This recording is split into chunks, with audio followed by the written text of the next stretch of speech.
I've been asked to say a few words, and I'll try to keep it to a few words on the occupation, just meaning the occupation of the West Bank and the Gaza Strip, and I'll keep to that, omit the Golan Heights, separate but important issue.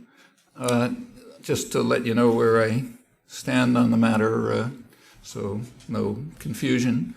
I think there is a possibility now of a diplomatic settlement, pretty much in accord with what has been a very long-standing and extremely broad international consensus since the mid-1970s, namely a two-state settlement on the recognized international border with minor modifications. That has not been possible for one reason, because the United States has been blocking it since the mid-1970s and continues to block it, but that much is in our hands, so that could change. About two-thirds of the population supports it, but has no effect on policy. The one formulation of that, there are various formulations of this proposal. One of them, the most reasonable one on the table, I think, is the so-called Geneva Accords being discussed in Geneva right now. Most of the relevant countries have lent support to it. The U.S. is notable by its absence, as usual. In my view, this is, I'm not suggesting it's a wonderful agreement. I don't think it is. I think it's the least unpleasant of the realistic alternatives, at least for the short term. Maybe it can lead to something better later on. But that's just so you know where I stand, and you can triangulate as you like. I will review briefly, that's all I'll do, in fact, some of the steps leading up to this. For many of you, this should be familiar. In fact, for everyone, it should be something you learn about in elementary school. So I apologize for saying things that should be at least well known, and would be if we valued our freedom, but unfortunately are not well known, in fact, barely known. So let me quickly review. As I said, by occupied territories, I will refer to, take as a starting point, the effective international border as it was settled in 1949. That border, what's called the Green Line, divides the Palestinian state that was recommended at the UN resolution 2 years earlier. It divides it roughly in two, almost exactly in two. Half of it was taken over by Israel. That part is called Israel, and it's not under contention. The other half was taken over by Jordan. That's what's called the West Bank, and that's the part that's under contention. So that partition is essentially finished as far as the international community is concerned, and it's not debated. The border stayed that way until Israel invaded in 1956, but was compelled by the U.S. to withdraw. In 1967, Israel again invaded, this time with U.S. support, and conquered the Sinai, the West Bank, and the Golan Heights. That's the situation as it is now. What I'm referring to now as the occupied territories, again, are the West Bank and the Gaza Strip. In November 1967, the Security Council accepted a U.S.-initiated resolution, UN 242, which called for a settlement on the international border, on the Green Line, in the U.S. official version, with minor and mutual adjustments, but essentially on the Green Line, so maybe straighten out a curved border or something like that. That was the U.S. position. It was adopted by essentially the world. Notice that resolution was completely rejectionist. It said nothing about Palestinian rights. They're not mentioned. The only reference to Palestinians is a vague allusion to unspecified rights of refugees. That remained, at that time, in 1967, the resolution was, it called essentially for peace, full peace treaty in return for full withdrawal, minor modifications and mutual ones. Israel rejected the withdrawal. The major Arab states rejected peace. Things were at a standstill until 1971, when Egypt broke the ice by offering Israel a full peace treaty, a complete peace treaty in terms of official U.S. policy, in return not for withdrawal, but for partial withdrawal, that is, withdrawal from Egyptian territory. The Egyptian offer said nothing about the West Bank, about the Palestinians, the Golan Heights. It said in return for withdrawal from Egyptian territory, Egypt would accept a full peace treaty. Egypt is the major military force in the Arab world. With Egypt out of the conflict, the military aspect of the conflict would have essentially been over. Israel understood that we have a lot of Israeli internal documents from the period, some of them secret then, some public, and they're consistent. They understood that there could be full peace at this point and integration into the region, but Israel decided to reject the offer because they preferred expansion. Expansion at that time meant into the Sinai. That was the crucial area. Israel this is a labor government, Golda Meir labor government, was expanding into the northeast Sinai, from which thousands of the farmers had been expelled, driven into the desert behind barbed wire, their towns, mosques, and so on, leveled in preparation for the building of an all-Jewish city called Yamit, which was a major project at the time. The crucial question was how the United States would react. As always, the United States is what one astute Israeli commentator, one of their major political commentators, really recently described as the boss man called partner, which is essentially accurate. So the question is how the boss man called partner would react. The boss man had an internal debate. It was won by Henry Kissinger, and the U.S. government decided to abandon its former position and accept Israel's position, and to follow what Kissinger called a policy of stalemate. Stalemate means no negotiations, just force. That ended the Egyptian initiative. Actually, Egypt continued to put it forward in every way it could. The President Sadat of Egypt, who had initiated it, warned repeatedly that if Israel continued expanding into the Sinai with U.S. backing, he would go to war. In his phrase, Yamit means war. Nobody took him very seriously. It was a period of enormous triumphalism in both Israel and the United States. Egypt was assumed to be a basket case, and it was just disregarded. In 1973, to everyone's astonishment, Egypt did go to war, and to everyone's greater astonishment, turned out to be militarily highly successful. It was a very close thing for Israel. In fact, for the world, the United States declared a nuclear alert, and it was pretty tense could have been a superpower conflict, meaning the end. At that point, Kissinger recognized that Egypt can't simply be dismissed, and he initiated what was called his shuttle diplomacy, moving up and back and trying to arrange some sort of ceasefire. Without going through the details, that led finally to the Camp David agreements of 1978, in which the United States and Israel accepted Sadat's 1971 offer. Except that at that point, the offer was much less acceptable to the U.S. and Israel than it would have been in 1971, because by then the Palestinian issue was on the table.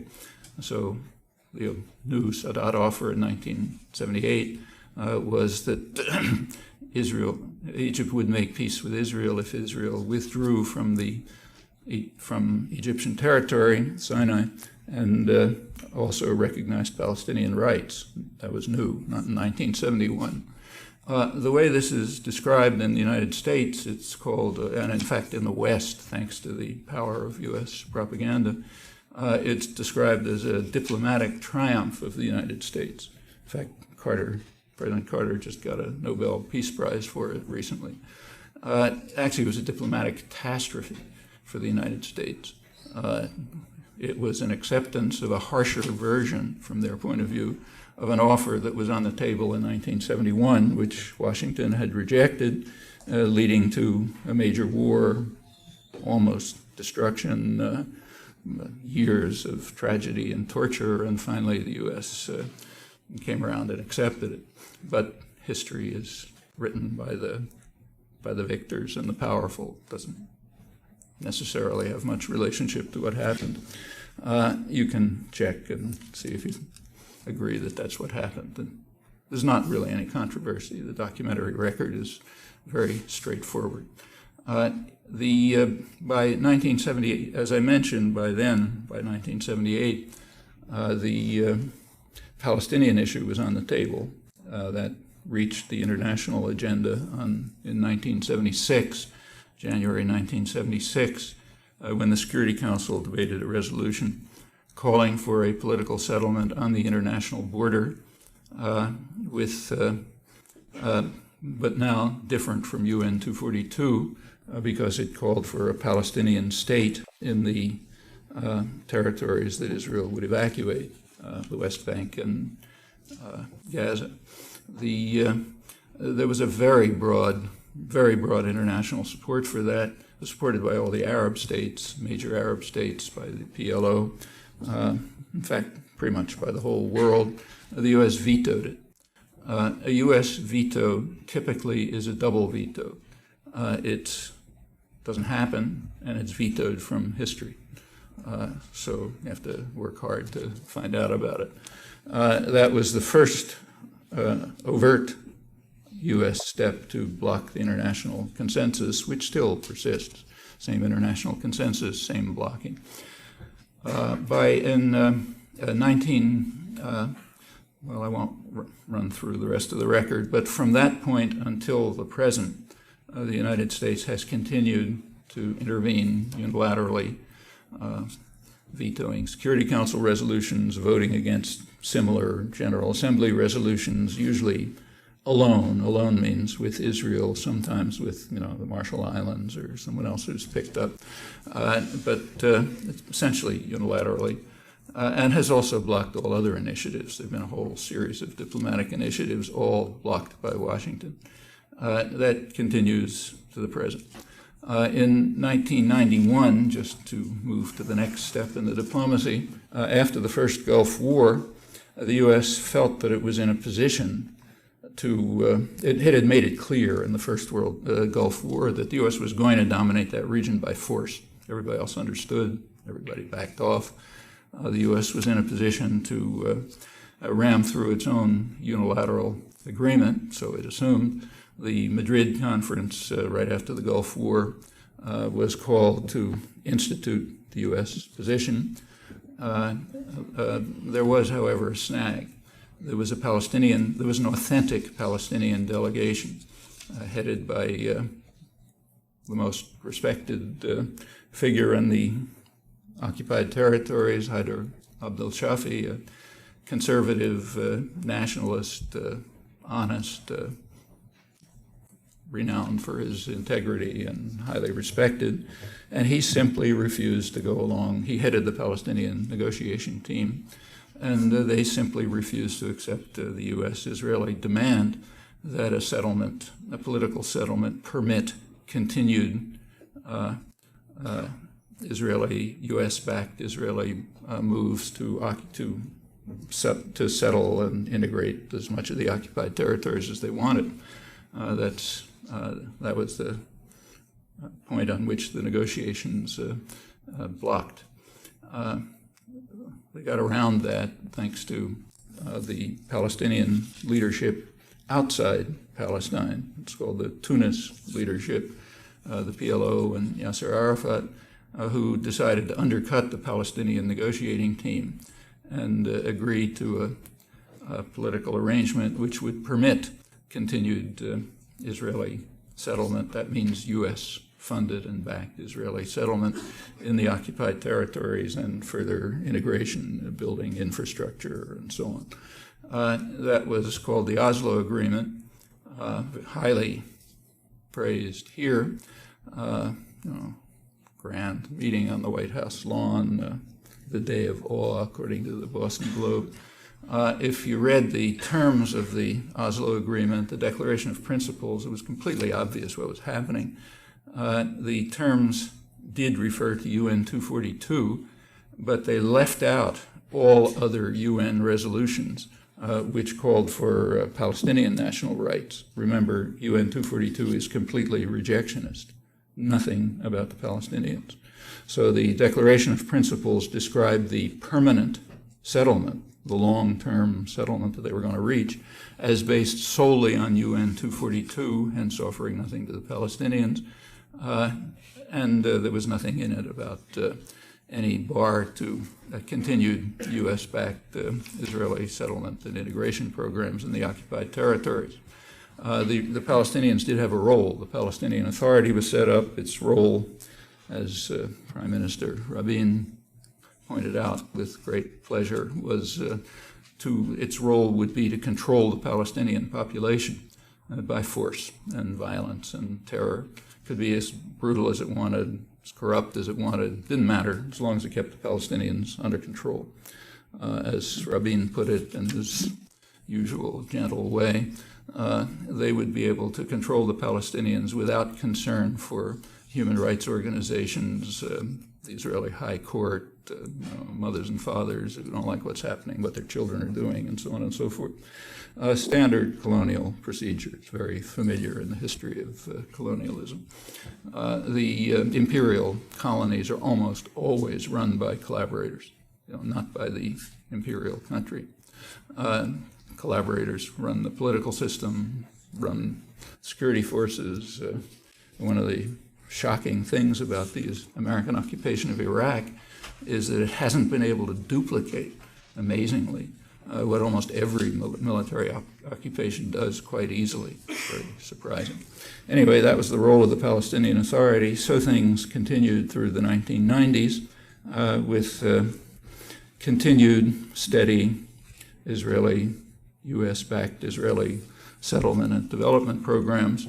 The year 2000, the last Clinton-Barak year, actually had the highest level of settlement since before the Oslo agreements. It was continuing steadily and, in fact, increasing.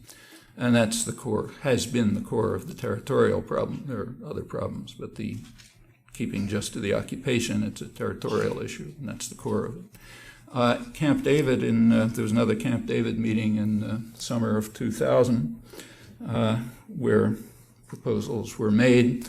They were very highly praised in the United States as extremely magnanimous and generous and marvelous offer, which the Palestinians turned down because they want to kill all the Jews or something like this.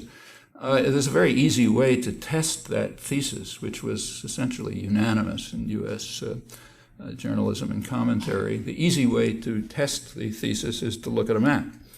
It seems obvious. If it's a magnanimous, generous offer, then the map ought to show it. Well, that's not so easy, it turns out, because no one has been able to find a single map in the entire U.S. media. It's not that they were hard to find. I mean, they're available in the standard scholarly sources, which the press and commentators use when they want to. They were there in the Israeli press. They were there in critical literature. If you came to talks of mine and others, we described the maps. So they were there. They just weren't presented. The reason why they weren't presented is that it's pretty clear when you look at them. The generous offer broke the West Bank into essentially 3 separated cantons, a northern, central, and southern one, divided from one another by Israeli settlement and huge infrastructure projects. All three of them pretty much separated, virtually separated from a small part of Jerusalem, the fourth West Bank canton. That's traditionally the center of Palestinian commercial, cultural life, health services, and so on. So 4 West Bank enclaves separated from Gaza, the future of which was unclear.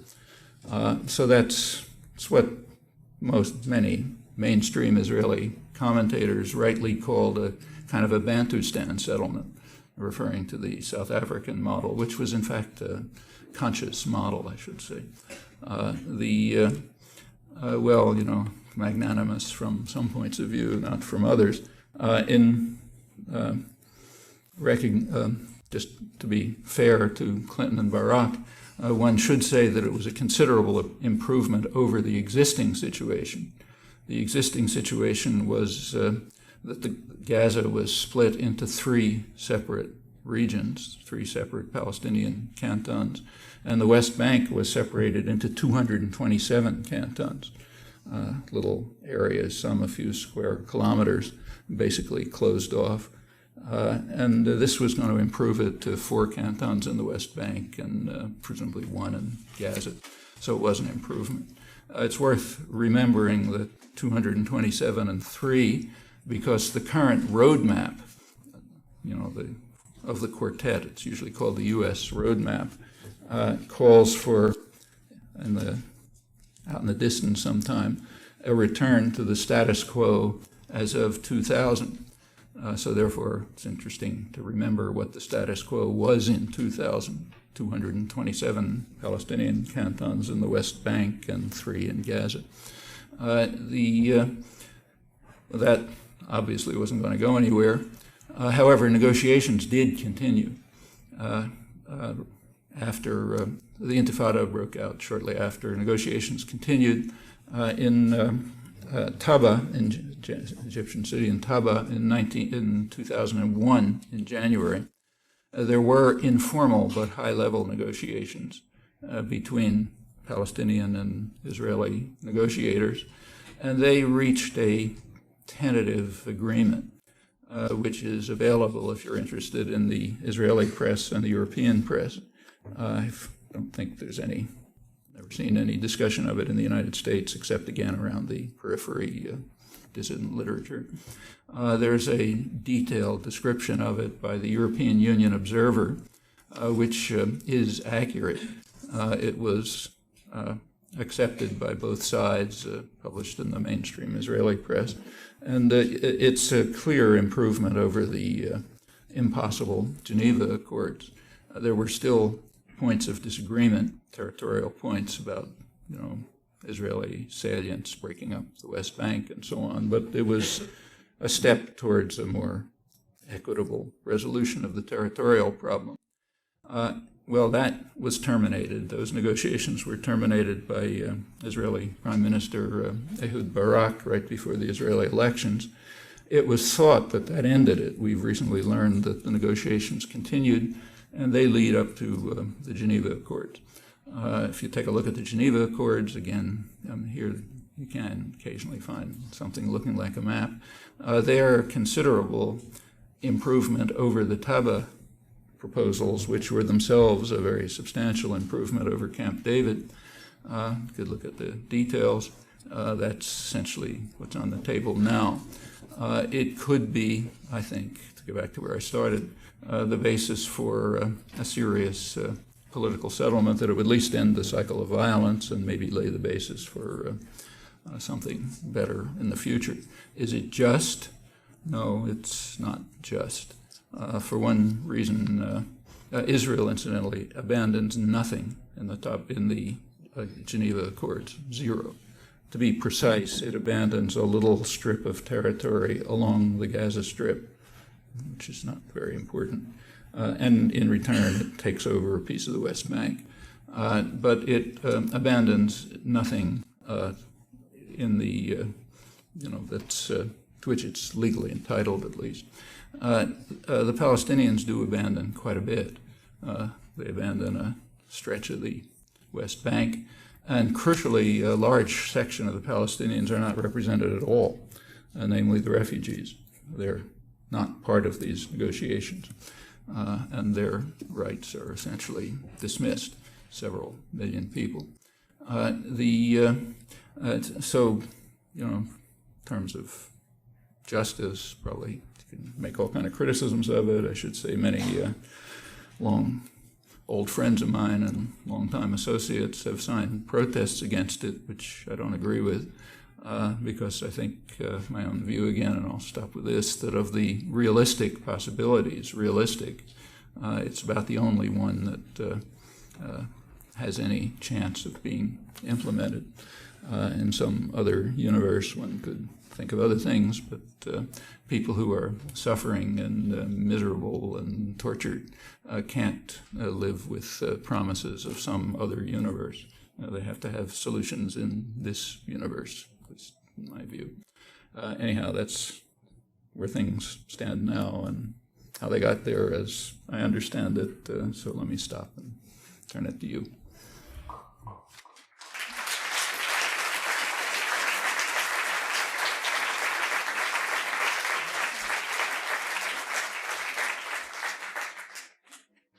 Thank you, Professor Chomsky. I would like to now present Professor Chomsky with the traditional Jordanian headscarf as a token of our appreciation.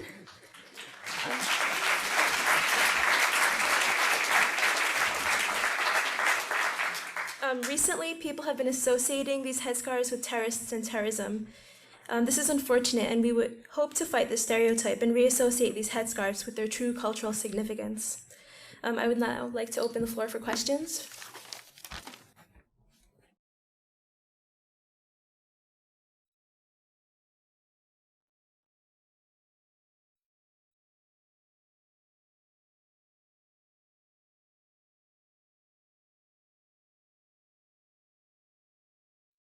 It's a long story. I've written a lot about it, so let me just refer you to what I've written, and then I'll just briefly summarize.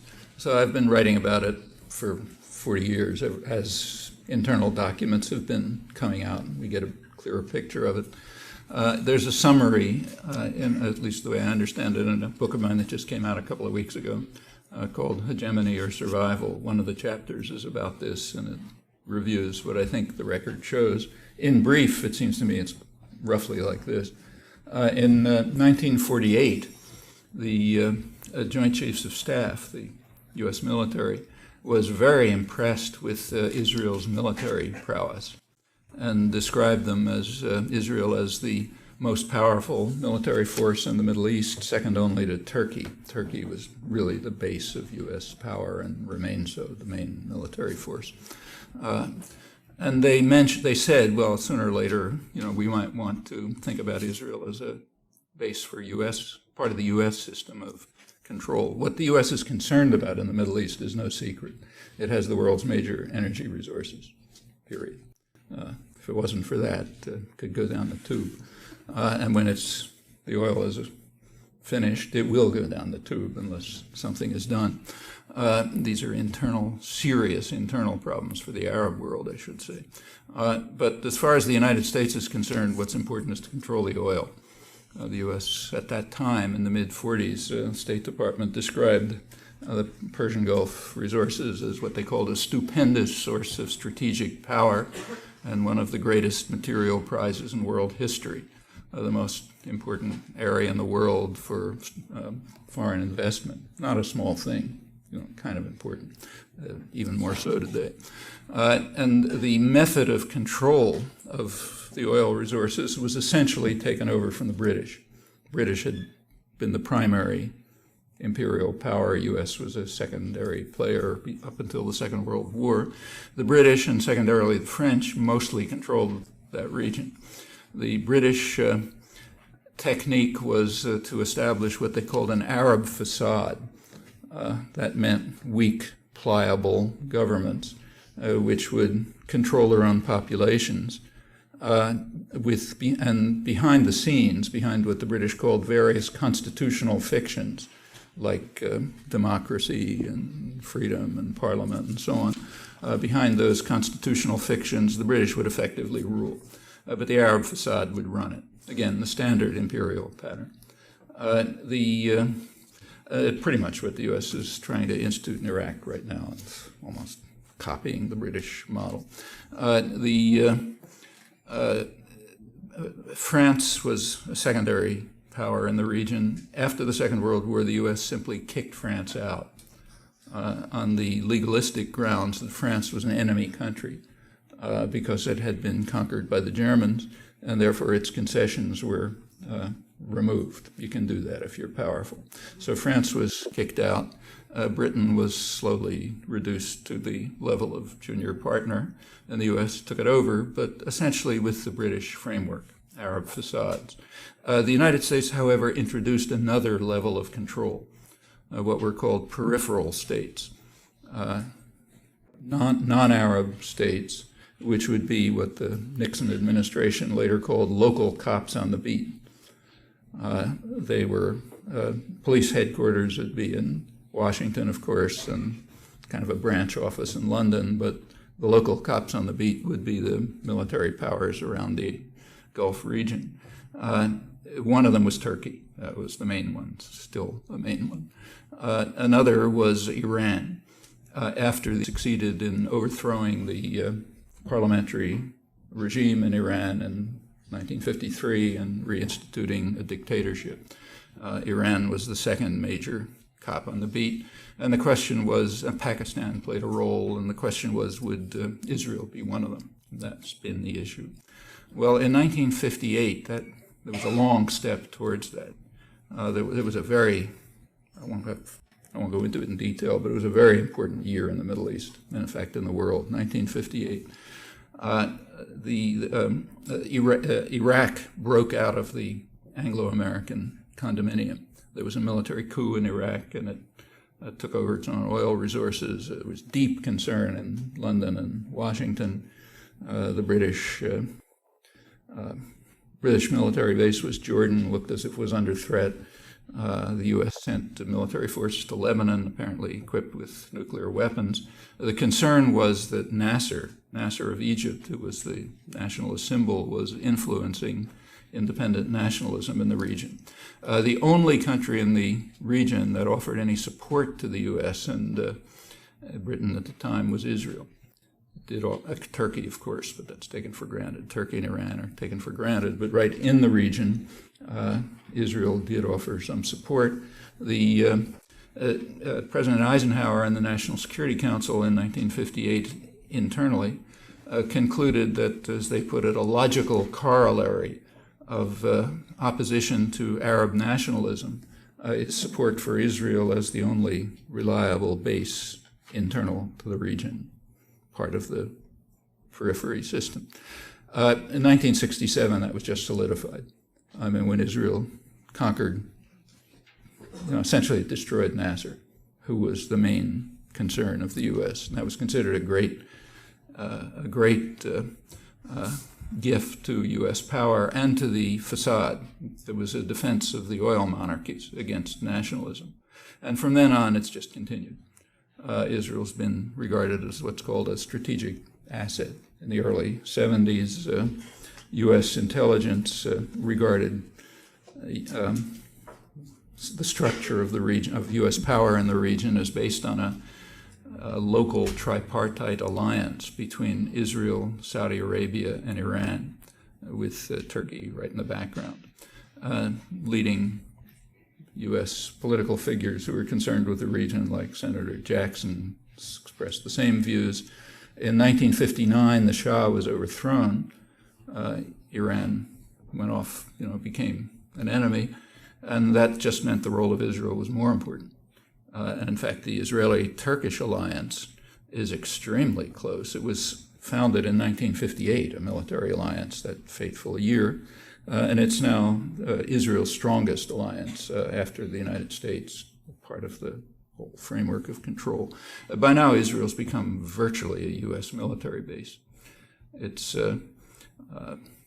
got the most. It's a little country, small country, but it has extremely powerful military forces.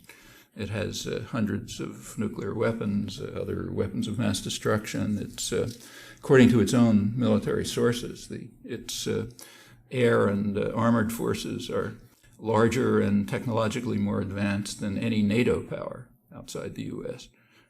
So it's no small thing. It's tightly linked to the United States in terms of its economy, kind of a high-tech, military-based economy, really closely interlinked with the U.S. It's coming to mimic the United States in other respects. It was at one point a relatively egalitarian, more or less social democratic society, kind of Scandinavian-type social democracy. That's all completely gone. It's now, like the United States, has the highest inequality in the industrial world after the United States. Social systems collapsing, like in the United States, and in other respects, it's becoming similar to the boss man called partner, not surprisingly. But I think that's the core of the issue. I mean, there are other things, there are other factors, but in my view, at least, that's been the core of it. Okay, so his very reasonable question is that I said before that I think the current Geneva Accords, as they're called, the ones under discussion in Geneva, are the least bad, or maybe the best, the best plan that can be implemented. Why did I have the opposite view about the Oslo agreements, Camp David and Taba? That's the question. Well, the reason is that these are the first agreements, the first proposals that do not institute effectively Bantustans in the occupied territories. The Oslo agreements in 1993 essentially offered the Palestinians nothing. As I mentioned, they didn't even mention Palestinian rights. And over the Oslo years, if you look at the successive agreements, again, I've written a lot about it, others have too, they simply institutionalized Israeli control over the occupied territories. When I say Israeli, I mean U.S.-backed Israeli. Israel can't do anything without U.S. backing. The Camp David Accords, as I mentioned, I think were a disaster. Taba agreements were somewhat better, but they still had those, they never resolved the issue. If you look at the Taba agreements, they never resolved the issue of the Israeli salients, the settlement salients that effectively broke the West Bank into three parts. It was left unresolved at the end of the Taba agreements. These proposals actually do offer a resolution. You can debate whether you like the resolution, but at least, it's it would lead to a territorial division that allows for a degree of independence, subsidiary independence, no doubt. All of these proposals establish what Ehud Barak's chief negotiator, Shlomo Ben-Ami, an Israeli academic, described as the goal of the Oslo Accords, namely a permanent neo-colonial dependency for the Palestinians. In one form or another, they all have that character. That's part of the injustice. But unfortunately, my view, that's at the moment, that's a fact of life. Until the United States and other international forces modify their position on this, I don't think anything more just can be attained. This is pretty much in our hands, incidentally. As I mentioned, the U.S. population, just to give you an indication of U.S. public opinion, which is rarely reported in the United States because it's too opposed to U.S. government policy. But the U.S. public is about 2/3 in favor of what's called the Saudi plan, which means total Israeli withdrawal from the occupied territories, none of this shenanigans around the border, in turn for peace. By a very substantial majority, also about 2-1, the public thinks that the United States ought to terminate aid to either of the two parties, either Israel or the Palestinians, which is not negotiating in good faith to achieve political settlement. And if both parties are negotiating, the U.S. ought to equalize aid to them. Well, if any of you are familiar with the actual aid flow, I mean, this is a radical revision of U.S. policy. I mean, just a total revision of it. In fact, U.S. public opinion is so extreme on this matter that these facts can't even be reported. and they aren't. So even though they come from the major academic-based polling agency in the United States, program on international policy attitudes at University of Maryland, very detailed, in-depth studies, which are quoted when they give tolerable results, but not here. And in fact, that means that people who have these attitudes probably think they're isolated. And they probably think I'm the only person in the country who believes this, because you don't know that other people do. Well, all of that is important because it means there is a basis, a popular basis for developing political pressures that could lead to a political settlement, could shift U.S. unilateral rejection of even the Geneva Accords. But it has to be done. It's not going to happen by itself.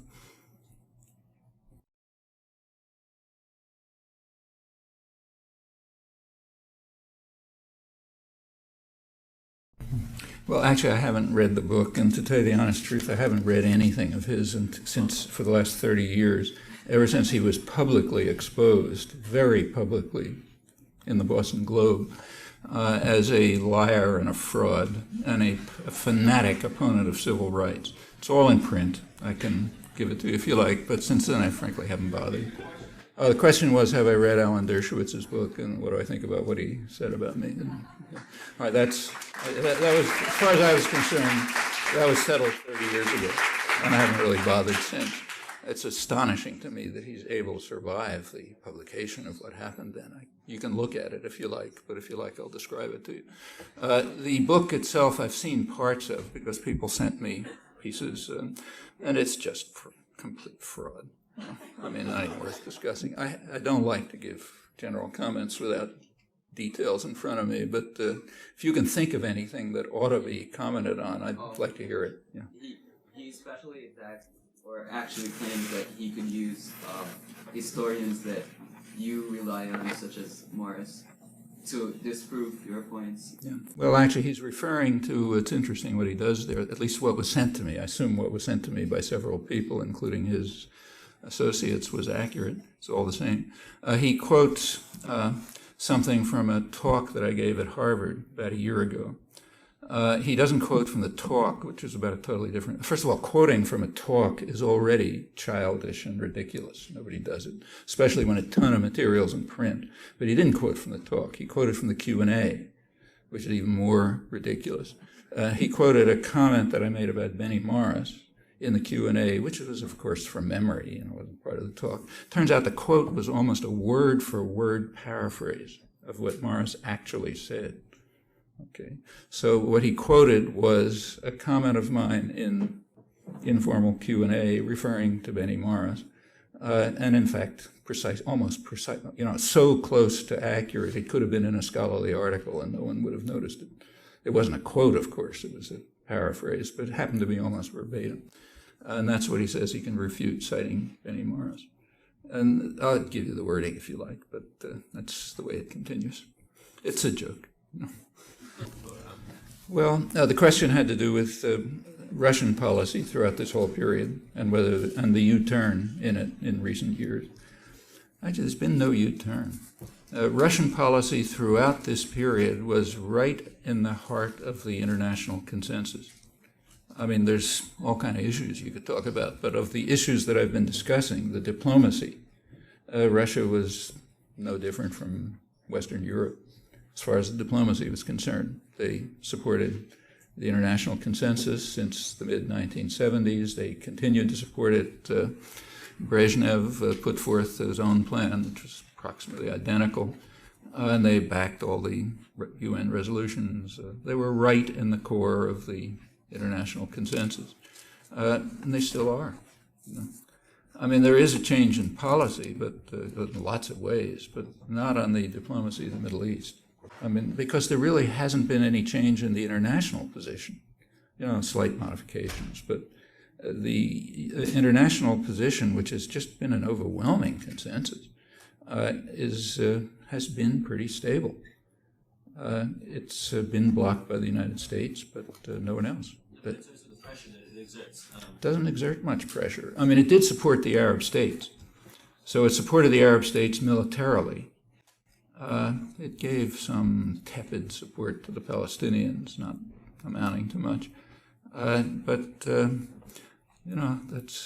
That's part of the Cold War. If the United States militarily supports one side, the Russians support the other, so on. But it had almost nothing to do with the diplomacy. Israeli military power was backed by the U.S. and Turkey and so on. It was just overwhelming. As I mentioned, by now Israel was more powerful than any NATO power. It's not Russia, but England, France, etc.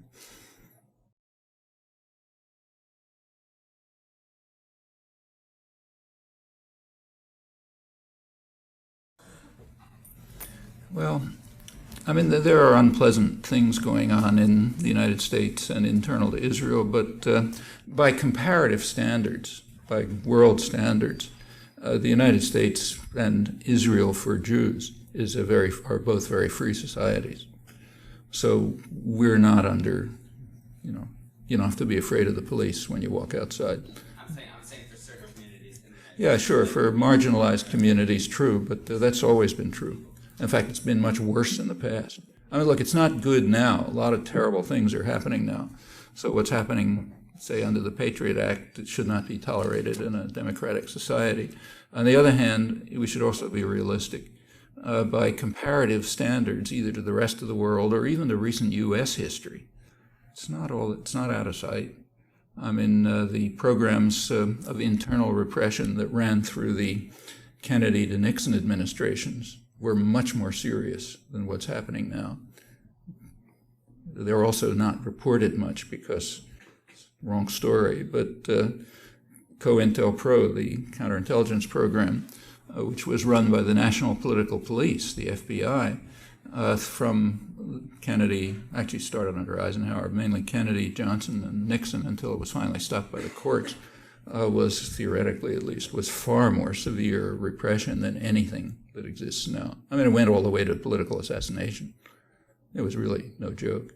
And even that didn't begin to compare with Woodrow Wilson's Red Scare, which was incomparably worse than either of them.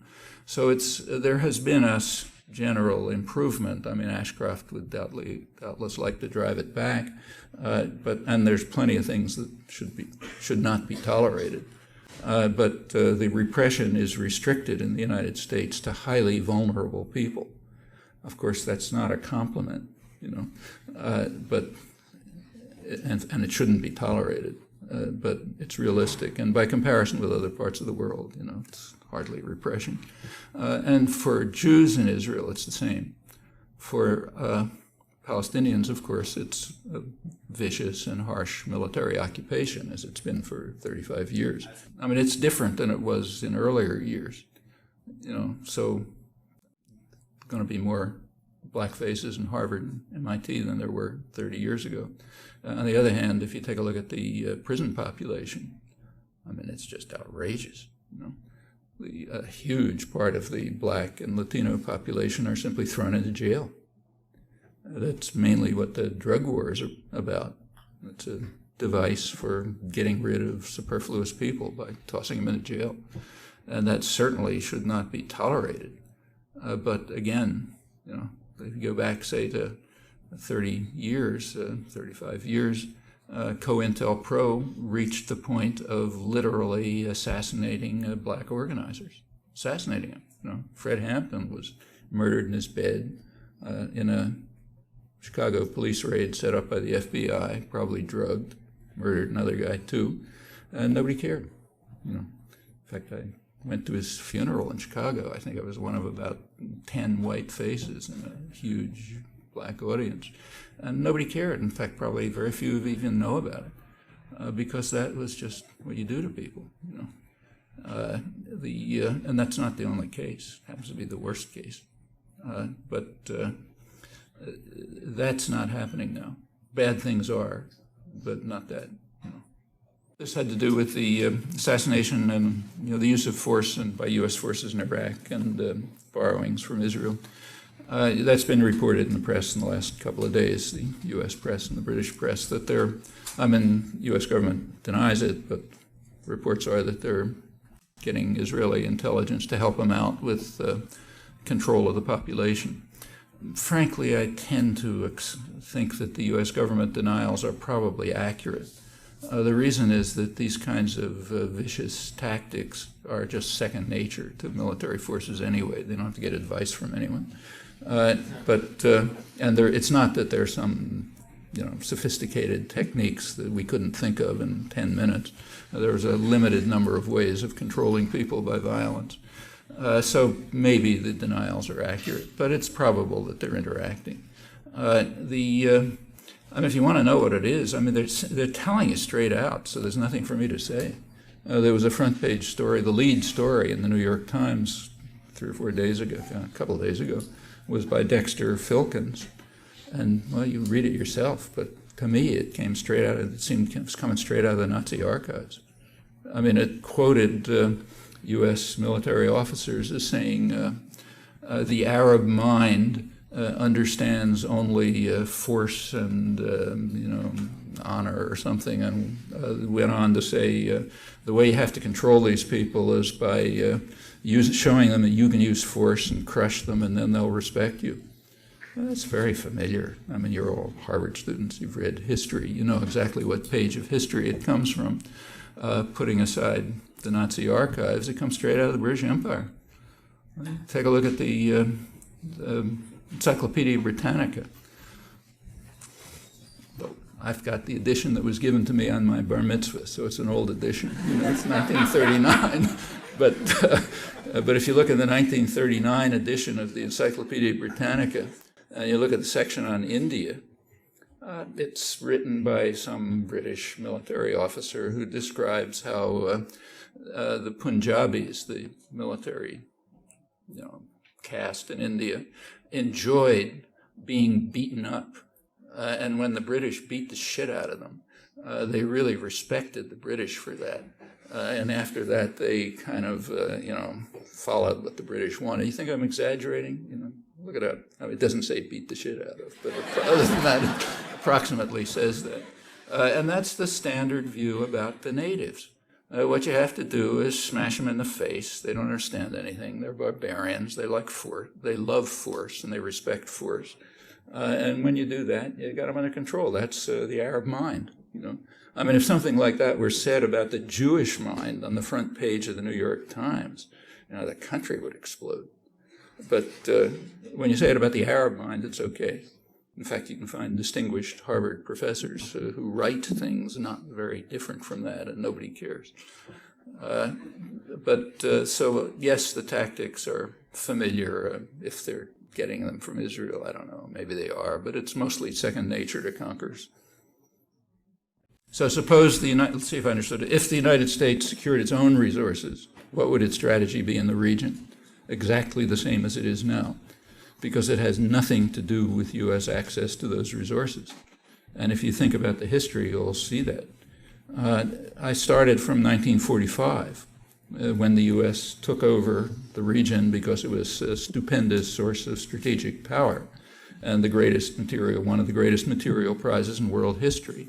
Well, that would remain true if at that time the United States was North America was the major oil producer in the world. The U.S. wasn't using those resources. In fact, the U.S. remained North America, that includes the Gulf and so on, was the major oil producer until, I think, around 1970. But it still had to maintain control of those resources. This is control, not access. If you look at U.S. intelligence projections, contemporary U.S. intelligence projections for the next 15 years or so, they're public and worth looking at. They predict that the Persian Gulf will be even more important in the future. In fact, it'll provide about 2/3 of world energy resources in the next roughly 15 years, but the U.S. won't rely on them. They say the U.S. itself will rely on more stable West Atlantic Basin resources, like West Africa. It's one of the reasons for the concern and intervention in West Africa and the Western Hemisphere. Again, that's one of the reasons for the concern about the turmoil in the Andes, which are sort of getting out of control and a very likely target of U.S. military intervention, because that's regarded as one of the potential major energy resources. But even if the U.S., so they themselves are expecting to rely on resources that are less hazardous, more stable. But they still want to control the most, stupendous source of strategic power and one of the greatest material prizes in world history. In fact, if the U.S. went to renewable energy tomorrow, I don't think policy would change. This is a lever of world control. You control the Gulf energy resources, you pretty much control the world. And the material prize means huge profits. I mean, again, read this morning's, I think, front page of the New York Times. Yeah, front page. There's a story on how Halliburton is gouging you and your parents by charging ludicrous prices to import Kuwaiti oil into Iraq, about twice as much as Iraq and Kuwait pay. Yeah, that's a great material prize. It yields what one major historian of the oil industry called profits beyond the dream of avarice, and it still does for the future. That's even if we use renewable energy. And the stupendous source of strategic power remains. Controlling the world is not an easy business. It's a tough job for those guys in Washington. The international society is not dominated by the United States. From an economic point of view, the United States is just one of a number of equals. Europe's approximately like the United States.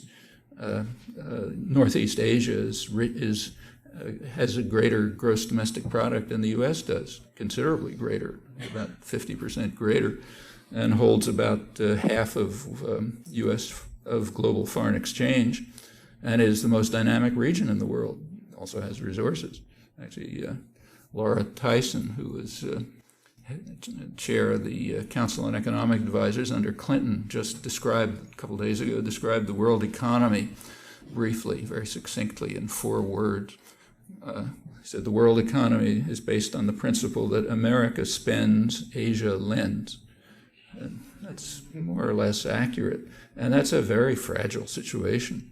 There's only one dimension in which the U.S. is overwhelmingly dominant, namely violence. That's why the Bush administration, which happens to be rather extreme, but it's not a pretty narrow spectrum, does want the world to be organized on the basis of force.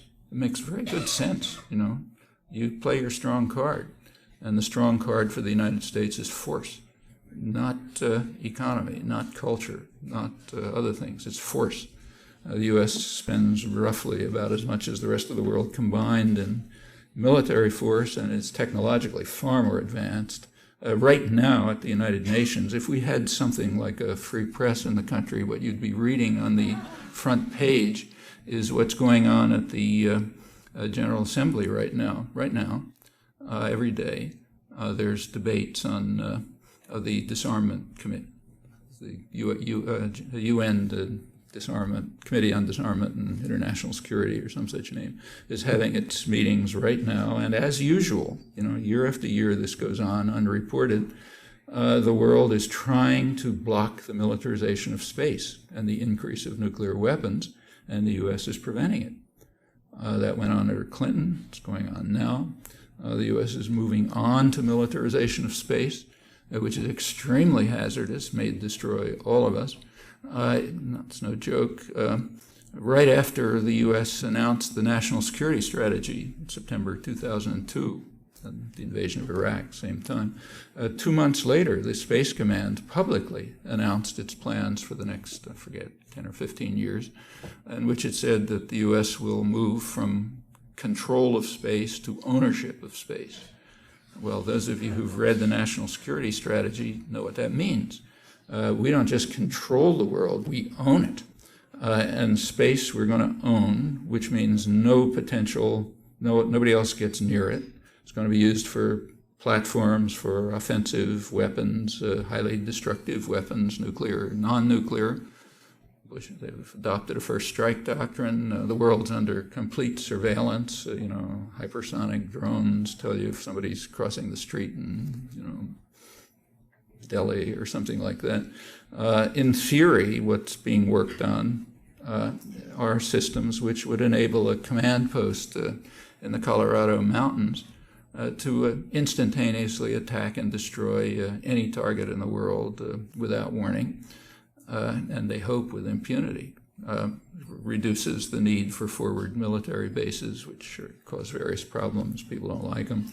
That's, sitting right there. So yes, the dimension of force is the dominant dimension, and the control over energy resources is a crucial part of this. 50 years ago, George Kennan, one of the top planners then, pointed out that control over Middle East oil gives the United States what he called veto power over, he was thinking of Japan at the time, but in fact everyone. A lot of the maneuvering in the Middle East and Central Asia, if you really look at it closely, is about the direction in which the pipelines will go and who's going to control production and transit routes. And that has to do with controlling Europe and Asia, Northeast Asia particularly, who understand it perfectly well. So they've been looking for their own independent access to energy resources all along. A lot of the maneuvering is about that. Again, in this morning's New York Times, you can read Paul Wolfowitz's memo saying that Germany and France will not be permitted to take part in what's called the reconstruction of Iraq. Well, partly that's just a reflection of the unbelievably passionate hatred of democracy by Wolfowitz and the Bush administration and others like them.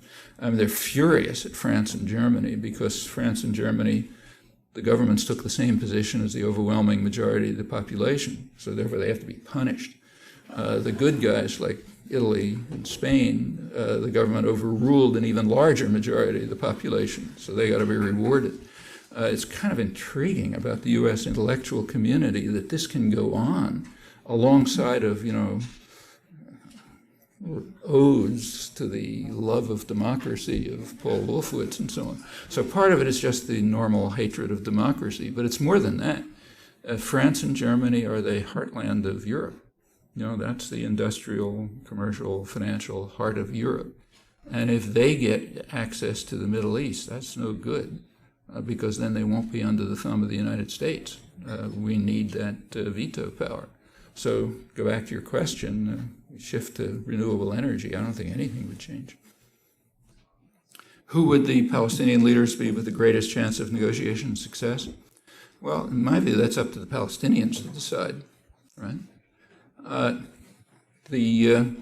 And the Palestinians have decided. I mean, when Bush made his speech about democracy that we were all supposed to worship a couple of weeks ago, it was mostly ridiculed in the Middle East and, in fact, most of the world outside of England for very simple reasons. If you look at what he said, he praised various democracies. These countries are advancing toward democracy. These are not so good and so on. It had absolutely nothing to do with democracy. Anybody who knows about the countries knows that no correlation. But it had a very good correlation to willingness to accept U.S. orders. So if you were following U.S. orders, you were progressing toward democracy, just kind of like Italy and Spain, as distinct from France and Germany. But what's striking about the Middle East is that there is one elected leader. There's one genuinely elected leader in the region, one, elected by supervised elections.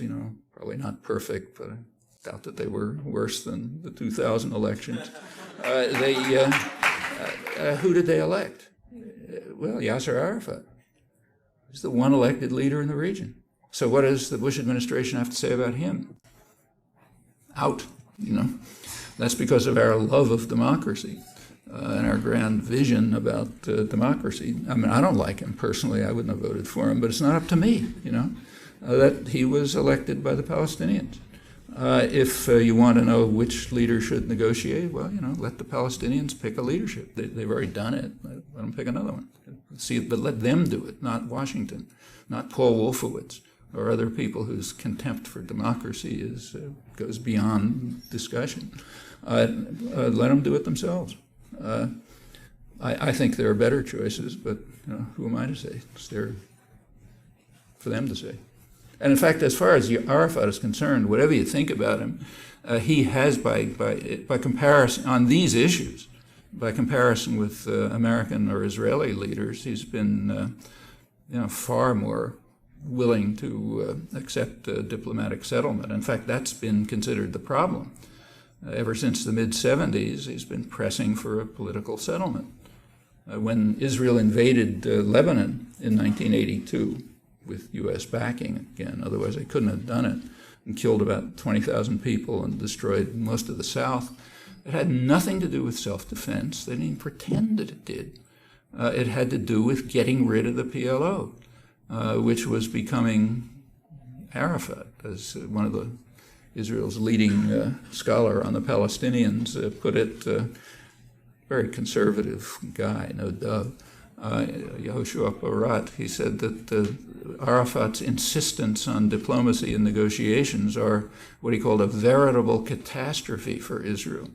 So we got to put an end to it and return them to terror, which we like, but not negotiations, which we don't want. It was a war for the West Bank, it was called by the highest political and military echelons. Because they were pressing for a political settlement. The U.S. and Israel didn't want it. So if you want somebody to negotiate for a diplomatic settlement, there's a choice. I mean, the people who the Palestinians elected, who happens to have been trying to do it for the last, since the mid-'70s. My choice? No, but it's not up to me to decide. So the comment is that since 9/11, Israel has framed its actions in the context of the war on terror. So anything it does is part of the U.S. war against terror, right? And the question is, how would that framing of the issues, how would it affect U.S. government policy? Well, actually, U.S. government policy is so, like every state, is so completely hypocritical that it doesn't make any difference.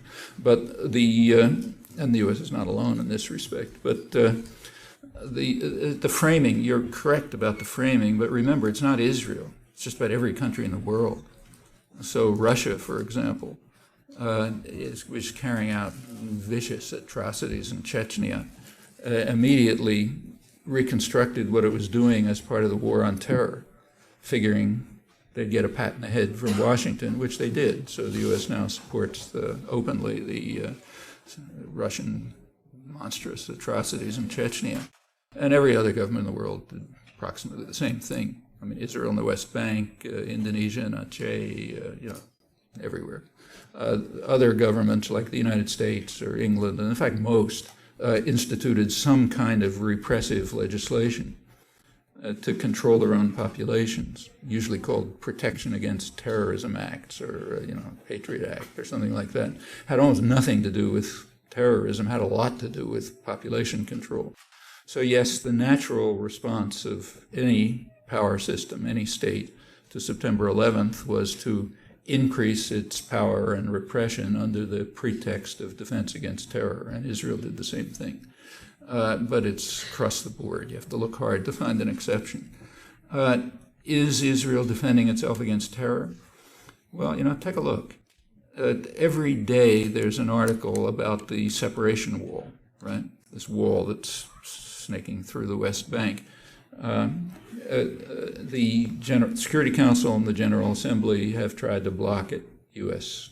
stops it, vetoes it as usual. And the justification, it's leaving a couple 100,000 Palestinians essentially in limbo. They're deprived of their lands. They'll have to get out. Sooner or later they'll get out. One of the leading Israeli commentators, Amir Haas, describes it as a step towards expulsion. It probably is. It's described as needed for protection of Israel, for security. Is it? Think about it for a second. Think about it for 1 second. Suppose you wanted to build a wall to protect Israel.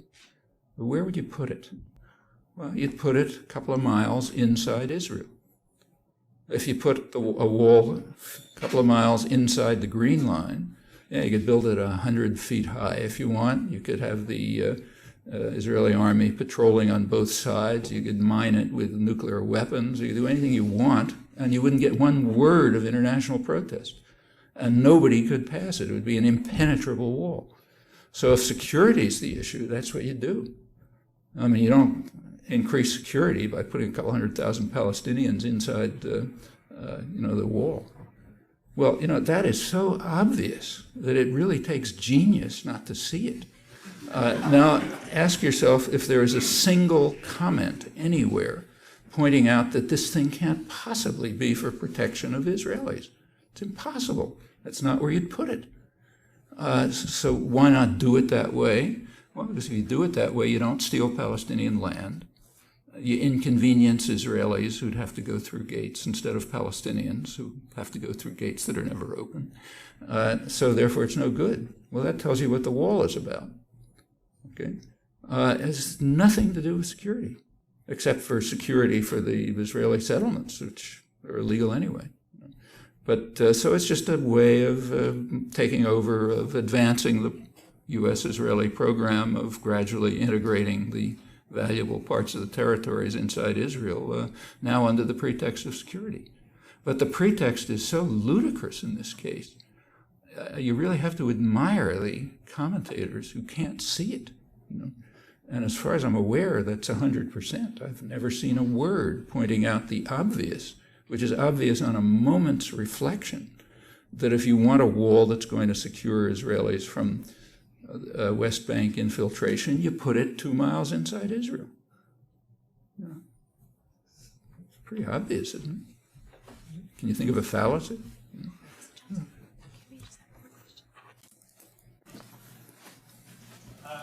Thank you very much, Professor Chomsky. If I could just go plug, a lot of the sources which you quoted from recent news stories are on that website.